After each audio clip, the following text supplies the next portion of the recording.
तर निलेश घायवळचा भाऊ सचिन घायवळला शस्त्र परवान्यासंदर्भात एक मोठी बातमी आहे। सचिन घायवळला शस्त्र परवाना देण्यासंदर्भात गृहराज्यमंत्री योगेश कदम यांनी शिफारस केली होती, मात्र पोलीस आयुक्तांनी परवानगी दिलेली नाही असं उपमुख्यमंत्री अजित पवारांनी म्हटलंय। शिवाय ज्यांनी कायदा हाती घेतलाय त्यांच्यावर कारवाई होणारच असंही अजित पवारांनी म्हटलंय। आज पुण्यामध्ये ते दाखल झालेले होते आणि त्या दरम्यान त्यांनी हे भाष्य पत्रकारांशी बोलताना केले।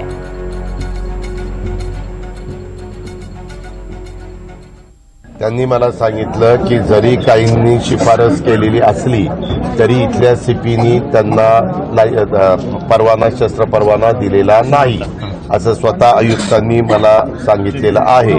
शस्त्र परवाना तर दिला नाही असं स्वतः सीपींचं म्हणणं आहे। योगेश कदमांनी दिला असं बोललं जातं।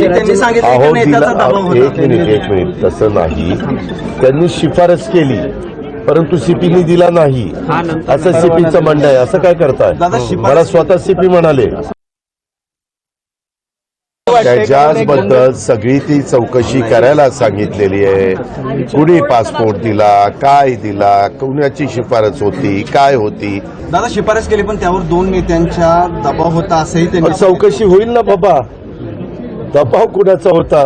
उद्याच्याला कुणी त्या ठिकाणी येतं आणि आपण त्यांना काही करतो, परंतु जरी कुणी शिफारस केलेली असली तर पोलिसांचं शेवटी काम आहे त्याची नीटपणे शहानिशा करणं आणि त्याला शस्त्र परवाना देण्याच्या योग्यतेचा तो आहे का, त्याचं मागचं जे काही पोलीस रेकॉर्ड आहे ते व्यवस्थित आहे का हे बघणं आणि त्याच्यातनं कुणी जर त्यांना सांगितलं असेल तर त्यांनी त्यांच्या निदर्शनास आणून दिलं पाहिजे।